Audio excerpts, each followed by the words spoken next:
السلام عليكم ورحمة الله وبركاته. أهلا وسهلا بكم معايا في قناة إبداع الست المصرية. يا ريت لو مشتركتيش معايا في القناة تشتركي وتفعلي الجرس على كلمة الكل عشان يوصلك مني كل جديد. ويا ريت لايك بسرعة للفيديو ده عشان جامد جدا. ازاي يبقى عندك أخشاب، قطع خشب صغيرة، قطع ملل، مثلا عندك ألواح كبيرة. أنا كانت عندي الملل ديت جت صغيرة على السرير. لما جيت افرش السرير لقيت الملل 80 سنتي. فبصراحة انا السرير كام متر، فانا استعملتهم بصراحة للمكتبة بتاعتي دي جميلة قوي. خدت منهم كام واحدة وديتهم عند النجار قصهم لي مقاس 30 سنتي، طبعا في العرض بتاعها عادي. وانا عايزة 4 قطع من الملة سليمة، يعني 80 سنتي. فانا هبتدي دلوقتي امسمرها معاكم. طبعا اللي ما شافش فيديو المكتبة التانية هنزلها لكم في صندوق الوصف عشان برضو تشوفيها. هي مكتبة برضو زي كده، بس بصراحة تفصيلتها كمان مختلفة خالص. لو انت عايزة تعملي حاجة اصلا مختلفة، لكن دي هتبقى مكتبة كبيرة. ممكن انت تحطيها في الارض كبيرة كده، او ان انت تحطيها مثلا على ارج او كده، هتبقى جميلة جدا. جبت معايا المسمار، ونخلي بالنا المسمار معايا يبقى طوله مثلا يعني يجيب المسافة كلها مثلا زي 3 سنتي، قد الصابع مثلا كده، عشان تبقى ماسكة معاكي. وبعدين ممكن بقى اي حد من البيت يساعدك، اخت، بنتك، اخوكي، جوزك، يعني اي حد. بس هي بصراحة سهلة وانتي مش هتتعبي، يعني بصراحة هي جميلة. ثبتنا بس اول خشبة وهتبتدي ان انتي ايه. بصي طول المسمار اهو، بصي عشان خاطر يمسك في اللي فوق ويمسك في اللي تحت، فتبقى معاكي زي الحديد. دقها سهلة جدا على فكرة، يعني هي مسمرتها وعمايلها سهلة. اهم حاجة بس تاخدي مقاساتك مظبوطة. تروح عند النجار هيقصها لك. ما خدش في المكتبتين الاتنين لما عملتهم عند النجار، خدت 25 جنيه 30 جنيه. فمش مكلفة ان انت لو انت حتى هتوديهم عند النجار يقصهم لك، مفيش اي مشاكل. عندك منشار في البيت وفي حد هيساعدك وكده وهتقصيهم تمام. المهم ان انت تبقي عامله المقاسات وشايفه المقاس المكان اللي انت عايزاه، هتبقي واخداه قد ايه، وتاخدي مقاساتك مظبوطه جدا عشان خاطر لما تعملي المكتبه بتاعتك تطلع معاكي مقاساتها حلوه. انا معايا اول لوح من الخشب، هيبقى فيه 3 قطع من الخشب الصغير اللي احنا عملناه زي ما انت شايفه كده. اللي بعد كده بقى هيبقوا اتنينات، يعني كل واحده هركب فيها 2، واحدة في النص هنا وواحدة في النص هنا.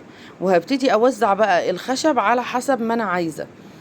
هسند كده معايا بالخشب. انا بصراحة مش بحب حد يعمل، يعني ما بعرفش، يعني ما بحس لما حد بيمسك ويايا او بيعمل معايا بتلخبط، ما بعرفش اشتغل. فانتي برضو لو انتي في البيت بتعرفي تشتغلي لوحدك تمام. في حد يساعدك، مثلا بنتك هتساعدك هتمسك معاكي، ابنك، اي حد في البيت هيمسك وياكي يساعدك تمام. كل واحدة كده مسمرها بكذا مسمار كده، 3 4 مسامير 5. المهم تمسك معاكي تبقى عاملة زي الحديدة كده. احنا كده بنثبت دلوقتي اهو. ده اول لوح. بصي احنا هنقلبها، بصي اهو زي ما انت شايفه اهو.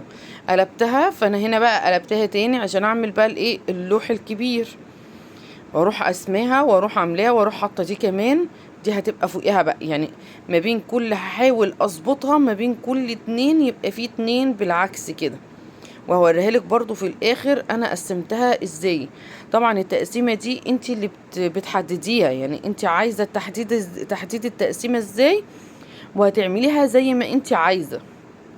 المسافه ما بين حته الخشب اللي انا بدقها تحت، ما بين كل لوح والتاني، لوح خشب وما بين لوح خشب التاني، ديت مثلا 30 او 35 سم. طب انت بتحدديها ازاي؟ بتشوفي المسافة ما بين الأرض مثلا، أو المسافة اللي انت عايزاها قد ايه، وبتقسمي يعني مثلا انت عايزاها مثلا متر، فبتقسمي المتر على تلات حاجات، 4، يعني على 4 أو على 3، بحيث ان هي تطلع معاكي المقاسات كلها ما بين كل واحدة والتانية قد بعض. لازم تبقى مظبوطة، يعني المقاسات ما بين كل لوح والتاني وما بين كل يعني المقاسات الخشب اللي في النص ده لازم يبقى ايه، تبقى مقاساته كلها واحده، فبجيب المقاس وبروح مقسماه على العدد اللي انا عايزاه. انا عايزه مثلا المكتبه صغيره فهتبقى مقاساتها اصغر، عايزاها كبيره فمقاساتها هتبقى اكبر، فبقسم على العدد اللي انا محتاجاه. كده انا اهوت قدامكم اهو، انا مسمرتها بالشكل دوت وهتبقى موجوده عندي بالشكل ده.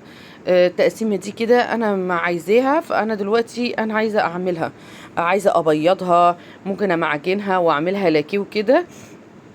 بس انا برضو عملتها علشان هي هتبقى قريبة من المكتبة التانية. فعملتها ازاي؟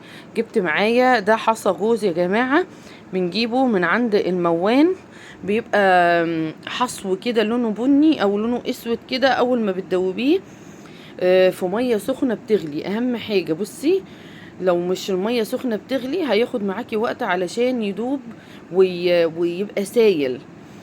اول ما هتحطيه تحطي عليه الميه وتقلبيه على طول كده هتلاقيه داب وبقى وداكي اللون اللي هي ايه.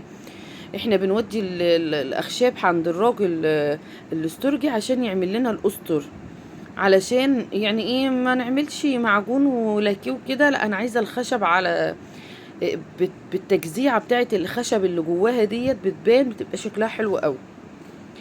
انا عايزاها هتبقى لونها بني برضو، هتبقى شكلها جميل جدا.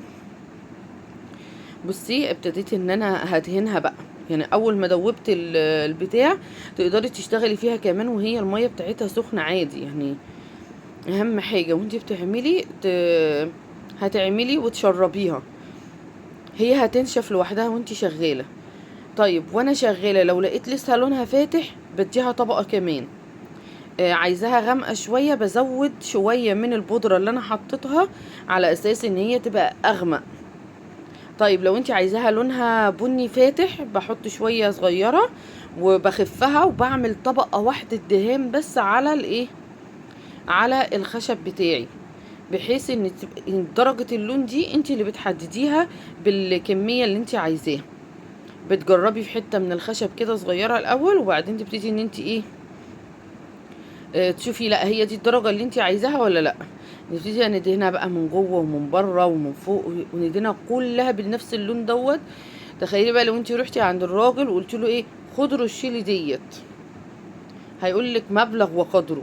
طب لو خليتي النجار ده عملها لك ودقها لك كل الحاجات دي والله مكلفة جدا. يعني لو انت عندك حتى مش خشب زي دوت وعندك شوية اخشاب قديمة مرمية عندك مثلا على السطح ولا في اي حتة، انت ممكن تجيبيها وهتعمليها. بس الخشب لو قديم هنعمله معجون ونعمله ايه لاكيه بقى ونظبطه ونداري كل الديفوهات اللي في الخشب. طيب ده الخشب عشان كان بتاع مولا الجديد، فانا بصراحة مرضتش ادهنه لاكيه وكده، فانا قلت هو اللون دوت عشان يبقى ماشي مع الايه، مع الديكور بتاع المكان اللي انا هحطه فيه. كده هدهنها كلها بقى واخلصها خالص واوريها لك اول ما تنشف هتبقى شكلها عامله ازاي. كده بقى عملتها وخلاص. بصي نشفت خالص وما بقتش يعني هي اللون دوت موجود. طيب انا بقى مطفيه كده وانا عايزاها بتلمع. جبت معاكوا اهو ده ورنيش ستندر، دي انا كنت جايباها مش عارفه ب40 ب45 جنيه. انا عملت بيها المكتبتين وفضل منهم على فكره. يعني دي ازازه تينر، ده تينر يا جماعه اللي بيدوب بيه الورنيش وبيدوب بيه اللاكيه وكده. ده التينر الازازه دي ب15 جنيه، يعني الاتنين دولت كنت جايباهم ب60 جنيه.